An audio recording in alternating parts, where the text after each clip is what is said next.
Welcome to Commerce Media Matters, your go-to podcast for unpacking the world of commerce media.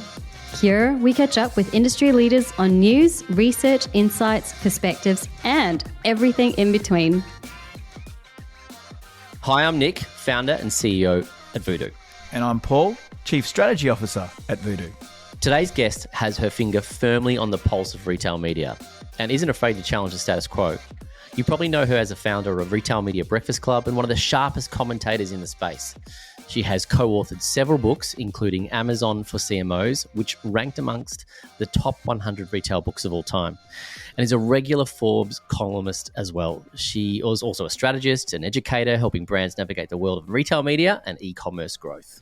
Yep, Kiri Masters brings a rare mix of hands-on retail know-how and big picture thinking. She's explored the industry and how it's evolving, where the biggest gaps still exist, and the emerging forces like AI and how that could rewrite the rulebook for retailers, brands, and media networks. In this episode, we will cover her journey, the trends she's spotting, and where she sees the opportunity in the market that feels close to saturation. So whether you're a retail media diehard or just trying to figure out where this is all heading, you'll get a lot from this chat with Kiri.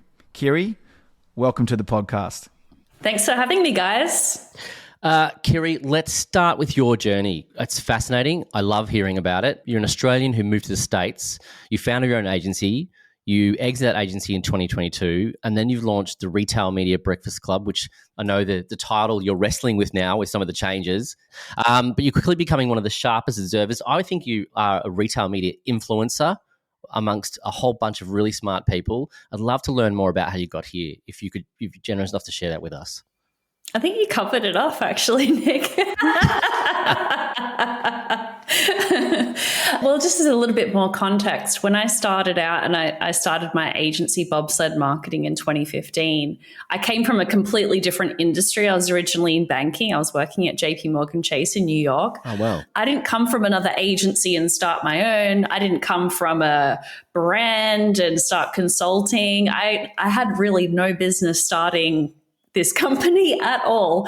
But I had started a little e-commerce business a couple of years ago on the side, and I started selling products on Amazon. And I was like, I actually know more about Amazon than some of my commercial clients at JP Chase. So why don't I just start consulting and leave this corporate job behind? So that's what I did. And because I didn't have any Rolodex or any assets to my name, I started writing about what I was learning, blogging, videos, all the content, marketing tools of the day. And that's how we built our brand at Bobsled, and our reputation was through content. So that's sort of like what I grew up on as a business owner, and what I continue to do for the last 10 years really is to have that beginner's mindset, and certainly coming into the world of retail media and learning more about what do things look like on the retailer side. I really have been starting out as a beginner. So kind of keeping that mindset and not being scared to say, hey, I don't understand this. So I'm trying to learn about it. Let me share with you what I'm learning. And a lot of the times I'll put things out there and it'll just start to build a conversation because I haven't captured everything, and there are people with other perspectives. So I think it's actually a really nice way to be building the conversation in the community, is to start out by saying, I don't know everything, but let's talk about it. Yeah, that's very humble of you, but I also think it's a really authentic place to start. If you started at kind of almost like a level base of, hey, I don't know anything, but I'm here to learn, you can be welcomed into what you might perceive as to be kind of cliques or groups of people that know more than you. You can learn more from them. It's great. Thank you. That's awesome. And what I've also found is with retail media or commerce media, we'll get into that later, everyone comes from somewhere else. Yeah. Retail media was only a term that I certainly started hearing in like 2020 when Instacart rolled out their self-serve ad platform. Is really when it started to be called that, at least in my experience. So we've got people on the tech side who are moving into this world, and they need to learn about what are the constraints and objectives of the retailers and brands. That's new for them. Even if they're deep from the programmatic tech world, they still need to learn about the nuances of retail, because it is very different to a traditional publisher. Yeah, absolutely. Yeah. Yeah. And then you got retailers who know nothing about media. Yeah, that's a really interesting point, because I remember our COO, Johan Paulsen, was on the advisory board of CitrusAd right back at the start. He wasn't having conversations with me 6-7 years ago about retail media. It was just a platform that did this. So you're right. It's kind of like all this happened and then labels started being applied to it. But it is a big mix, isn't it? You're right. And people have arrived at it. I haven't even thought of it like that. Yeah, retail media or commerce media, or it's one of the questions we ask a lot of our guests, actually, because it's obviously the podcast is called Commerce Media Matters. We have a view. What's your view on terms of commerce media versus retail media and how it all works together? Well, you guys are clearly smarter than I am naming the show with the correct name from the beginning, because we got something right. Might need to be stoking that GoDaddy account and getting some more domains. I think it really comes down to the IAB last week handing out the official definition for the industry. And I recently joined the IAB Commerce Board, so I got a very late look at this definition paper. And it's something that is agonized over to be as inclusive as possible, but also specific. It's a very difficult job to define an industry and a category, and not entered into lightly. So I think it is important to look at, how they've defined it. I was sort of expecting a little bit more resistance from the retailers, to be honest, because I don't know, I thought maybe they would consider it more of a zero-sum game, like $1 spent on commerce media is $1 that I'm not getting as a retailer. I've spoken with retail media folks and people who've been on that side in prior roles, and generally they're very welcoming, and there's a sense that a rising tide lifts all ships, and they bring something a little different to the table. They might not have the actual SKU level transaction data at the end of the day, but most people seem to believe that more players coming into the space and bringing more attention is a good thing. And do you think it's because the retailers, a lot of the ones I've spoken to, the retail media networks, they're actually doing so well, they're running out of inventory on their owned and operated assets. Do you think part of that is because they see the opportunity with off-network, with commerce media, to offer that sort of capability with their data attached? Oh. And they see that the revenue attached to that? Interesting. I'd love to hear which retailers are running out of inventory on site, because that seems to be the opposite problem that we hear about in aggregate as an industry, that Amazon and Walmart are dominating and there's just scraps left for everyone else. So maybe we should compare notes. Amazon are saying, that towards the end of their sort of financial year, they've got promises from big clients where they're running out of the premium inventory to get away. So I know here in Australia in particular, a lot of the retail media networks, they're early days here, but the premium spots on their owned and operated assets are sparse. So they're looking at now those opportunities to look at how they combine traditional media with their data to sort of bring back from off-network to their retail media network and then convert. Interesting. Is that different to what we'd call off-site retail media? Probably not. Okay. Probably the same. No, I think it's in the same bucket. Yeah. I'd love to unpack your thoughts on offsite, because that's something that's really, I think, a really interesting space. We can get into that maybe a bit later. But one of the questions I wanted to ask you was around the commerce media and retail media, defining this category.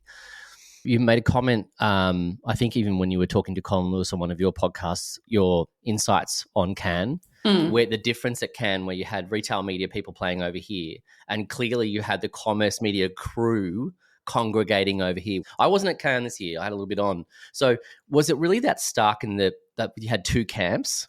I think that was actually talking more about the the retail media tech infrastructure people, which is the world that I'm operating in, the CMOs were nowhere to be seen. I think that's what Colin was saying. One thing I noticed was the commerce media players, so I should say the non-retail commerce media players were out in force, and which makes sense. Like they're sort of they're newer. They're trying to build recognition. Yeah, spruiking. Yeah, they're spruiking.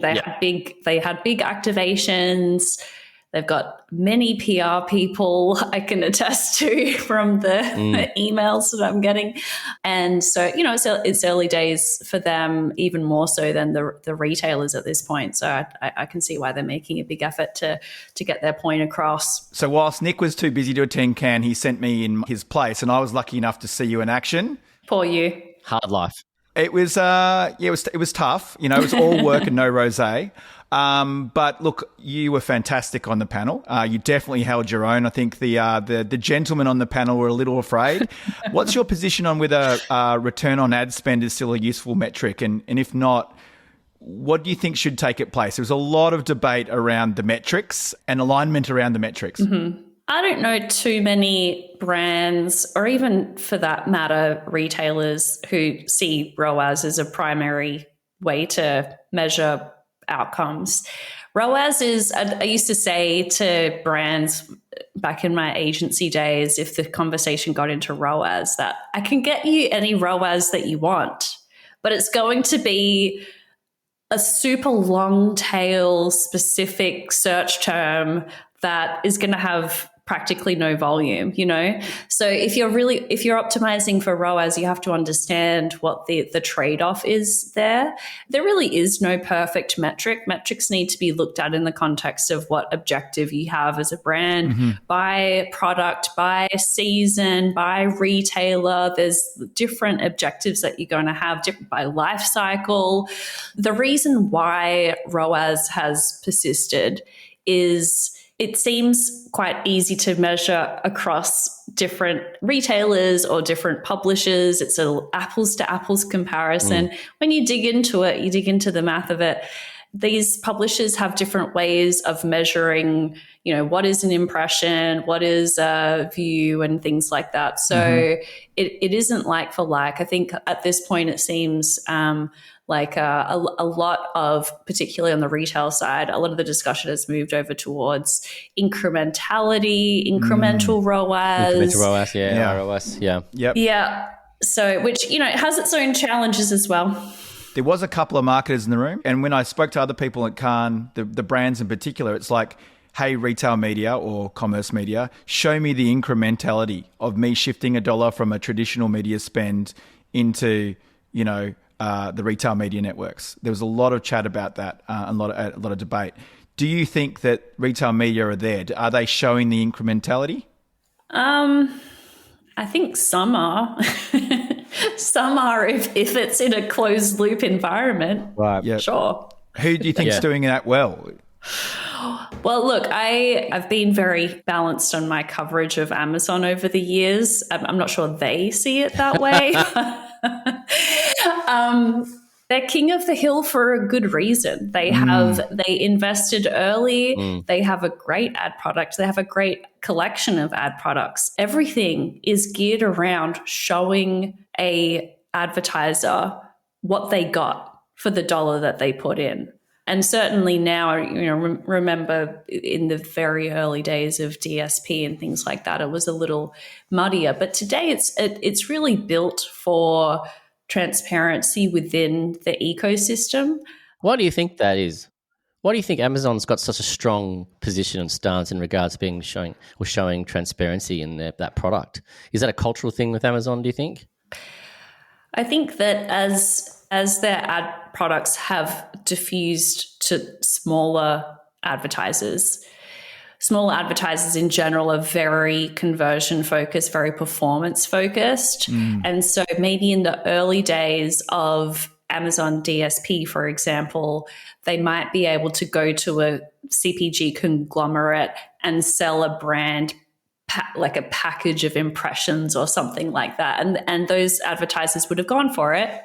But if you're talking with a $10 million a year small advertiser where every dollar counts, they're not going to accept, CPM type media buyers. They want to be able to put a dollar in and know how many dollars they're going to get out of those ad units. So as Amazon has increased the ad inventory and they want to, I hate this word, but they want to democratize all of the ad units that they could sell to a big CPG, more or less, they would like to also be able to sell that to the long tail marketplace sellers as well.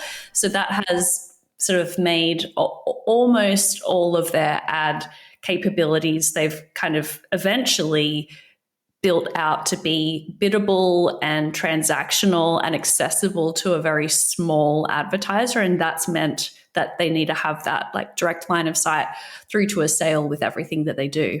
Yeah, that's a really good overview of that. We experience it ourselves, given our relationship with Amazon. It's very, very clear that performance and delivery on sales and transactions is super important. I think it's really cool that they're able to offer that at a very, very high level with those large brands, and then be able to offer that right down to very small sellers. I think it's a great thing to be able to do that. They're democratizing it. Yeah. Yeah, I think their customer obsession, and they're a bit late to the game with their DSP. So I think they also learnt the transparency pitfalls from the previous guys that were sitting there, your Googles and trade desks and those sorts of guys that there was questions around the opaqueness of the industry. So I think what Amazon does really well is focus on the customer, right? We're really excited about where Amazon's playing because it's sort of taking the balance to Google, who obviously dominates the ad serving ecosystem. So it's nice to see a competitor. Back to retail media. There's a retail media network seemingly popping up every single day. How many is there now? 600, 700? Who knows? Today there's probably 700. Tomorrow there's probably 800. They're multiplying rapidly. Do you think we've hit saturation? Do you think there's some green fields left for other players? Where do you think we're at with that sort of the ecosystem? I don't think that we've reached full capacity yet. Not because I think that there's like hundreds of millions of dollars just waiting for the next retail media network to come online. But I just saw one last week, another retailer in the US, 55 stores launched a retail media network. It's the hot thing. Do I think that they're all going to be around here in 12 months? No. Look, I really think that there is overhype amongst that long tail. I just don't think that it's sustainable, and I'll share why. One is these smaller RMNs outside of, I don't know, say the top couple dozen per market, they end up getting stuck in a doom loop. They can't grow because they can't invest in their technology and their sales operation. And they can't invest in their technology and their sales operation because they aren't growing. So they're just kind of hanging out there, maybe adding 10 million to the retailer's bottom line. It's very profitable.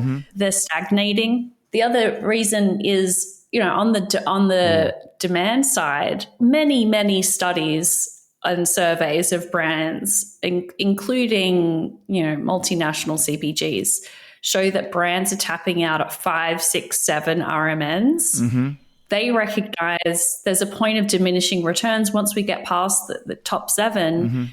There's just, we've already got 80% of the way there. And I can say, like, coming from the agency side, it's almost as much work to manage media buying for retailer number 27 as it is for retailer number 7. And that's because we still need to do the planning, the buying, the reporting, the annual negotiations and all of that, right? So even though we're spending 10 times less, it's still, it's almost the same amount of work. Maybe there's not so many bells and whistles and capabilities. But for many brands, they're like, well, what's the point? And if I have to, there's a lot of talk about sticks and carrots and incentives and retail media is just a tax that you pay, like trade marketing or whatever. And so a lot of brands are like, okay, you're making me spend 10 or 20% of my total turnover through this channel. whatever, I'll pay the tax and move on, but I'm not going to seriously allocate like time and budget to this. And you're certainly not getting any of my brand marketing dollars, which is the hope that all these retail media networks have, is that they'll be able to not just like move over some of the trade and marketing budget over to retail media, which is what happens a lot of the time, frankly, but that they're going to be able to tap into brand budget. And the reality is, unless you can actually bring something to the table, you're not going to tap into that brand budget. This is where that incrementality piece comes in. Exactly. Even the big brands, they're the ones conceivably with distribution to these smaller, long tail retailers, right? But for the big brands, they want the big, broad reach as well. Yep. So the smaller the retailer, the more difficult it is to actually get those ad dollars, because those big advertisers want audience scale. These retailers they're still important, and they still offer a lot of value. But I really think that they're going to need to consolidate and create federations and co-ops or join them. There's some that have already been kind of stood up by different tech providers, and that's where they'll be able to still, make some really good margin on that audience and transaction data, and still have on-site advertising, but sort of outsource it and not have set this crazy expectation that's out in the market right now that any retailer of any size should launch a retail media network because that's what's going to solve all of your problems. Picking up on a point that you just raised there, the expectation that they're going to be able to transfer the brand dollars. Because I heard this being put out by some of the CMOs in Cannes.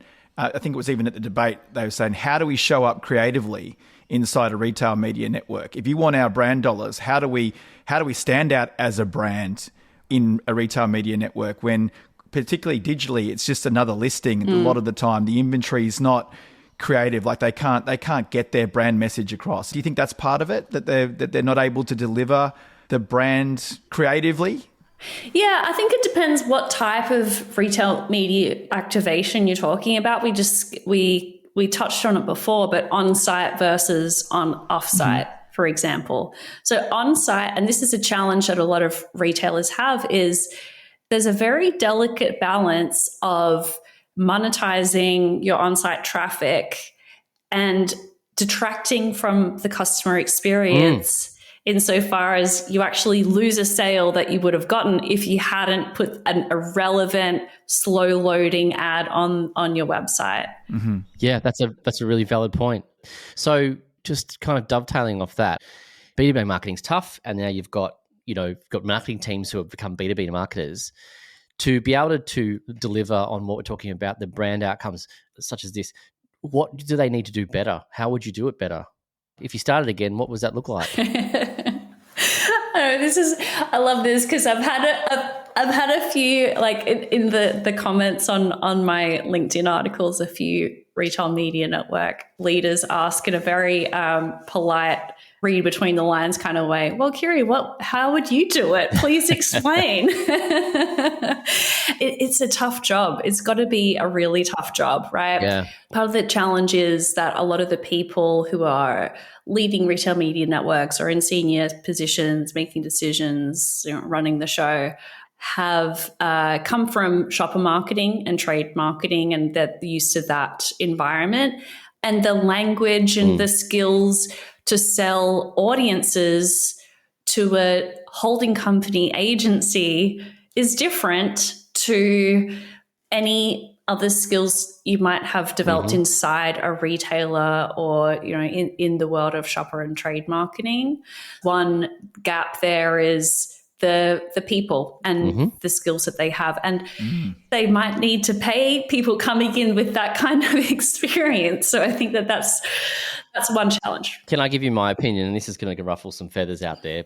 Oh, here we go. Oh, go for it. I like this. Yeah. It wasn't too long ago that the shopper marketers and those retail and the trade marketers weren't the highest up in the hierarchy of a big agency. on the pecking order, they were kind of pushed off to the side. I know from my own experience.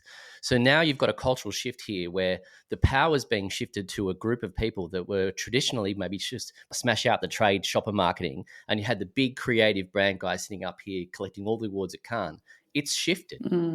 Right? You've got them trying to talk to each other. You've got big agency going, well, heaps of budgets, our budget's going over there. And now you've got what the teams that perhaps we didn't used to hold in such high respect, because we used to throw all that kind of, everyone remembers, down, deeper and down, which is Coles, the big supermarket here in Australia. They were all left to create that stuff. They're all now in a position of control to a point. And I think it's a cultural thing as well.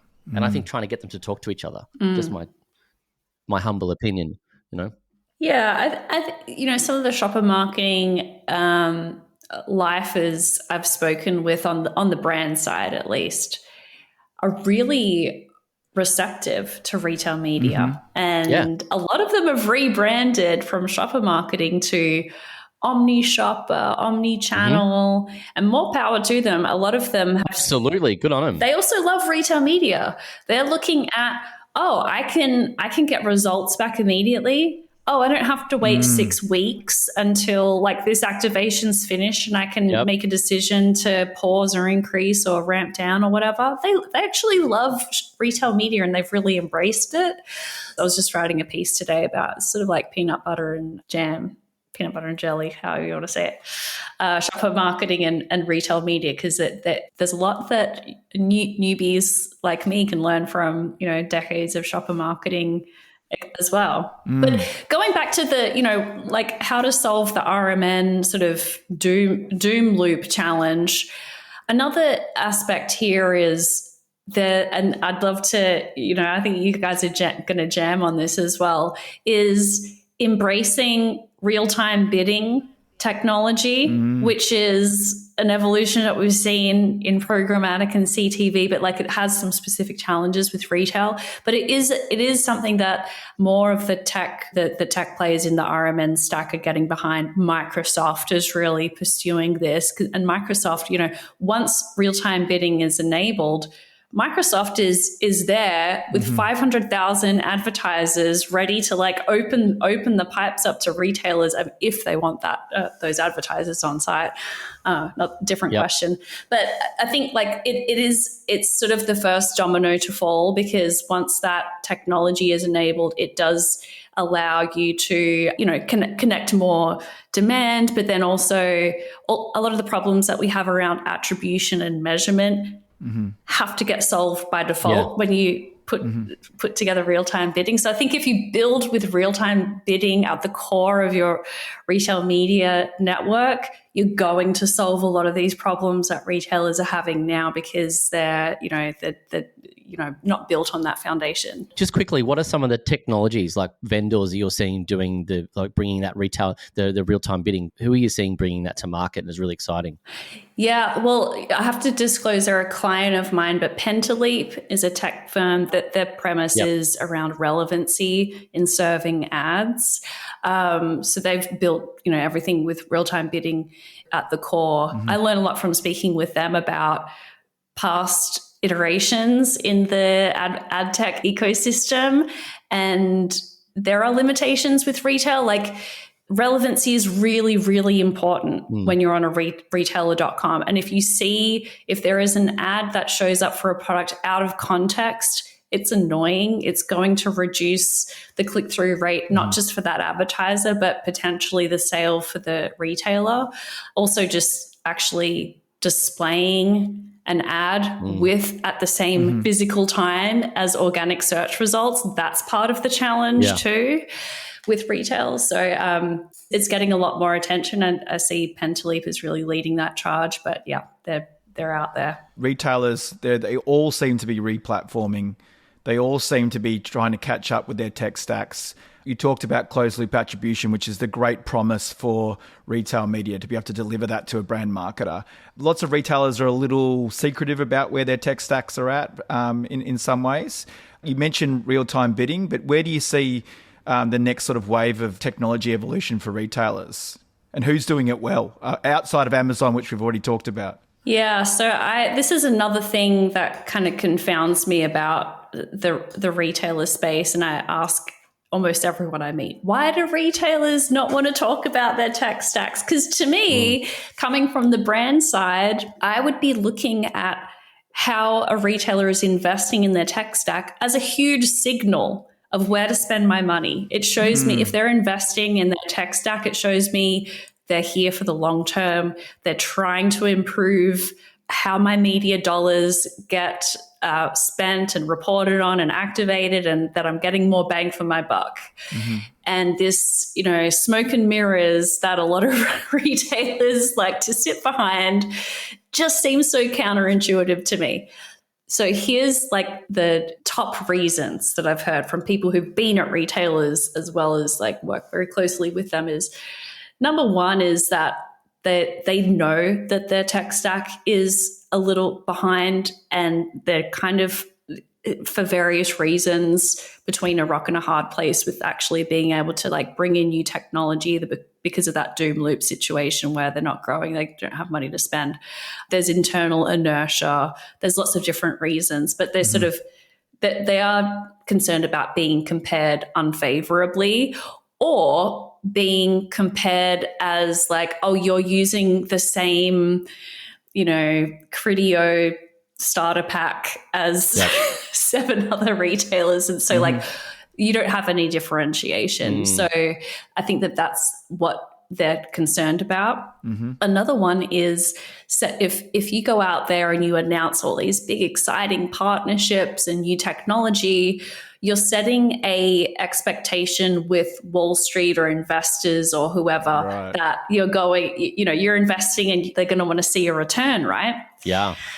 And then the third reason is the control and internal politics around the merchant organization.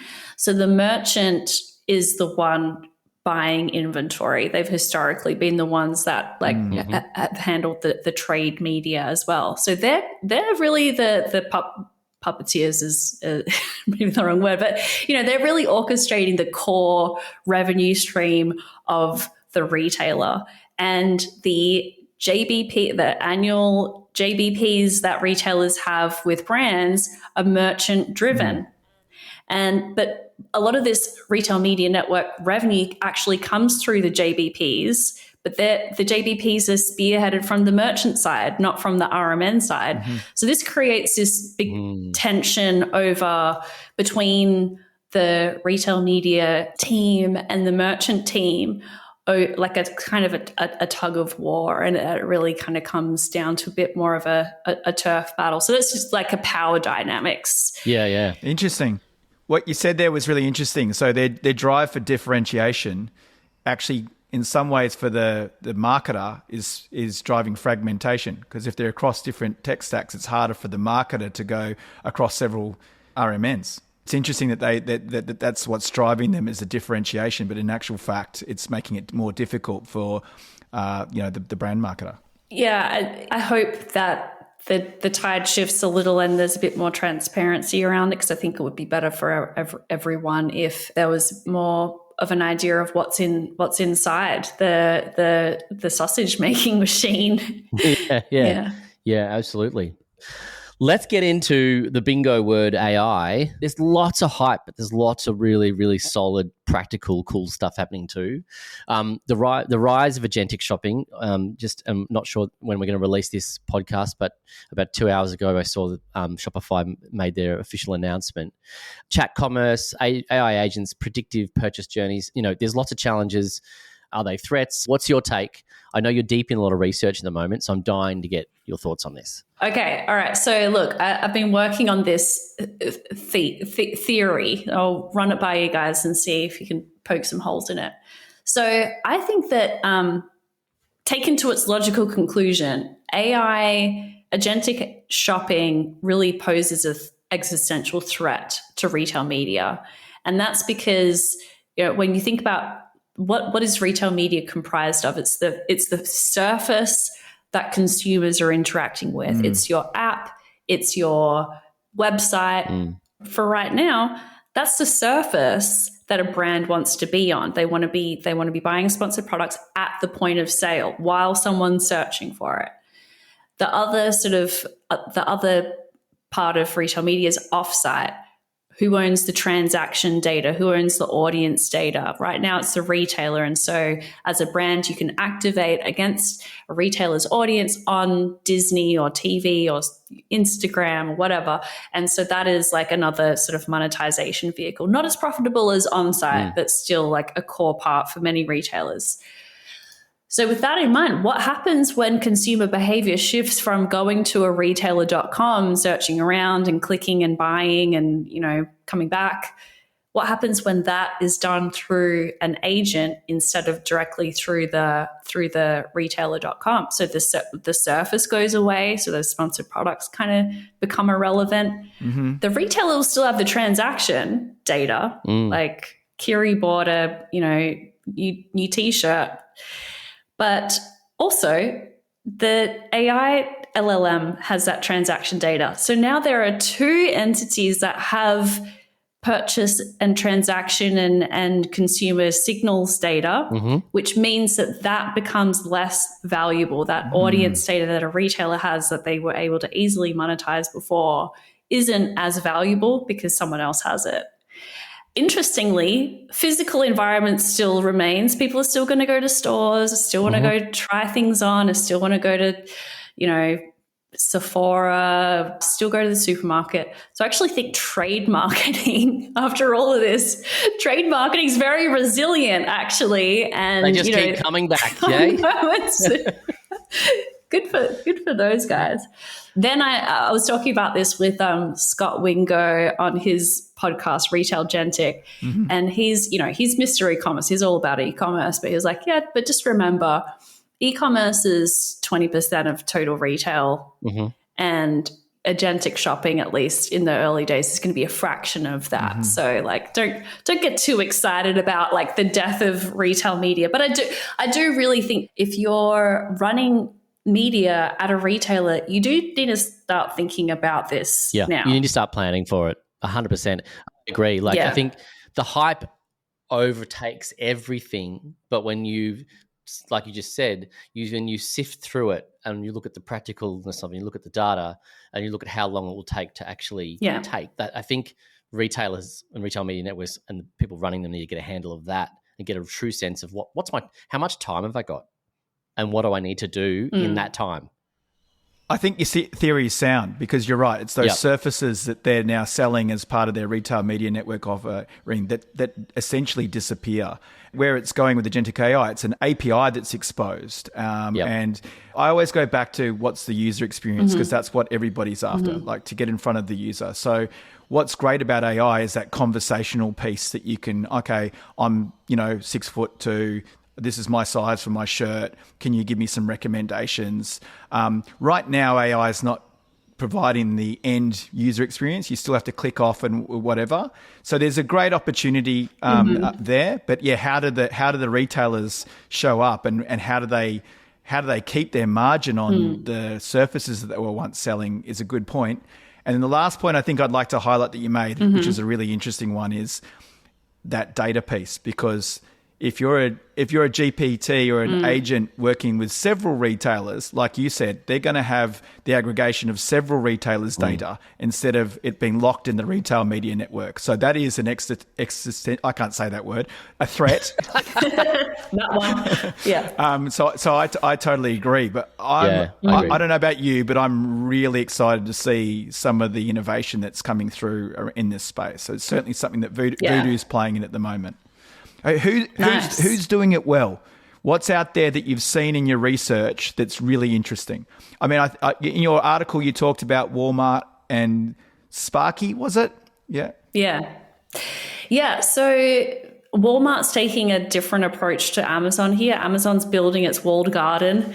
They've made a great head start with Rufus and Alexa Plus is kind of getting there. So they're trying to build an agent that you're going to want to use, not just for shopping, but for finding home improvement contractors and things like that as well. Basically being like a ChatGPT agent competitor itself within Alexa Plus, right? They want to create their own personal agent.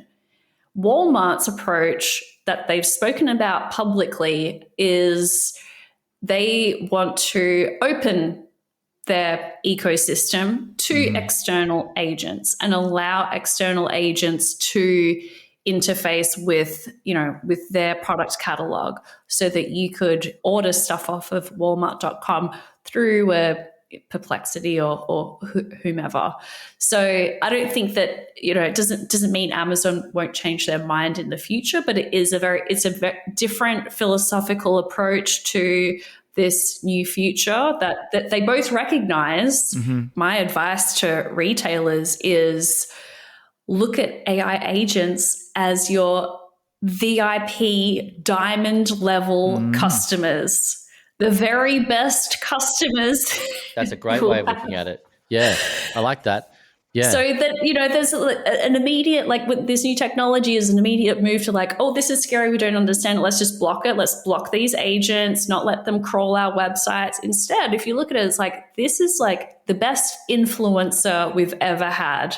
And if we can expose our product catalog and make it super readable and super easy to place orders and, all of the context that an LLM is going to need to prefer your retailer when they're recommending a product, what better customer could you ask for than that? Yeah. That's a great way. Like it was SEO, it's now AI optimization, isn't it? Like how do they show up? Really easy to provide that VIP experience for those agents.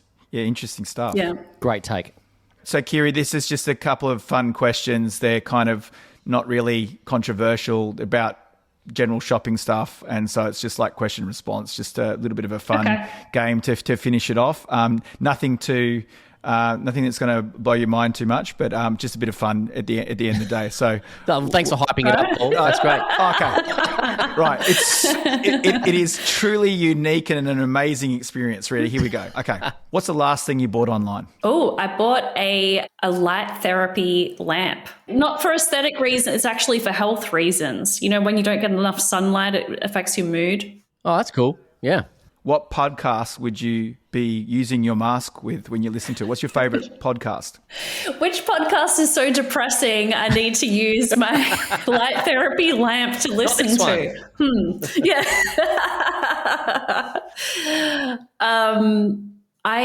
Besides Commerce Media Matters, of course. Stop it. I really enjoy my arch nemesis / best friend Colin Lewis's podcast, Retail Media Therapy. It's very good. It's very, they're pretty lighthearted. They're not afraid to poke fun and, stick holes in silly arguments. So that's a good one to tune into. Colin will be joining us in the near future. Is there a question you think we should ask Colin when he joins our Commerce Media Matters podcast?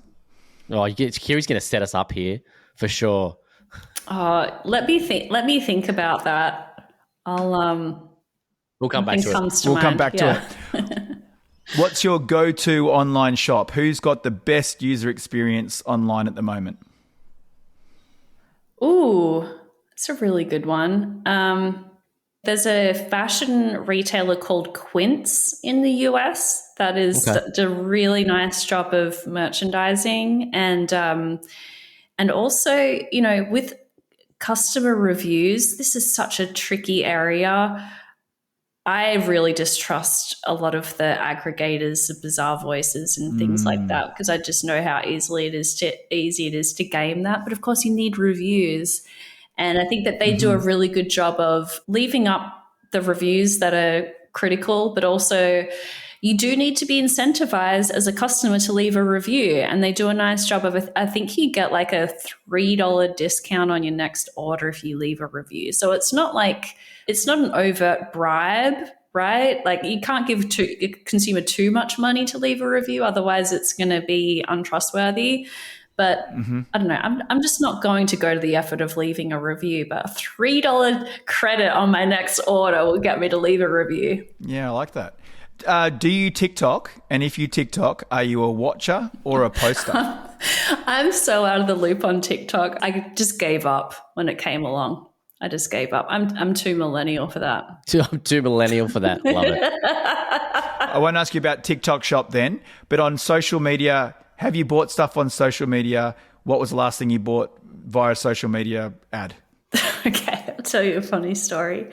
Half of my belongings had to be thrown out because our storage unit had a rat infestation in it. No. Let's not talk about it. I've had to replace all of our furniture. And so I actually went to Facebook Marketplace. It's really expensive to furnish a whole house brand new. I think I did actually check out a few retailers from ads on Facebook Marketplace, but I'll tell you the best thing that happened. I went to pick up a couch from Facebook Marketplace. I was chatting with the lady selling the couch and we've become friends. Oh, Meet wow. up for walks. We're going to go to Pilates together. So I think I'd count that as the best conversion on social media lately. IRL, social media. Exactly. Something. So last but not least, what is the most memorable ad campaign? Controversial, but just, it's current right now. There is so much noise about the Sydney Sweeney ad.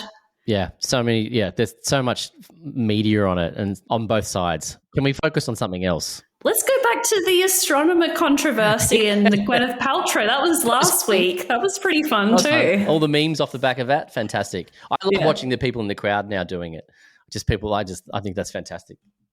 So they were the quick fire questions, but we did say we'd come back for a question for Colin. Oh, no, I'm not. I used all my good insults on him at the debate in Cairns. I've got none left. Yeah, you did. We'll leave it there then. Thanks so much for an awesome session. Really insightful. Really interesting to hear about your latest research in particular that when we finished on AI. But congratulations about your business.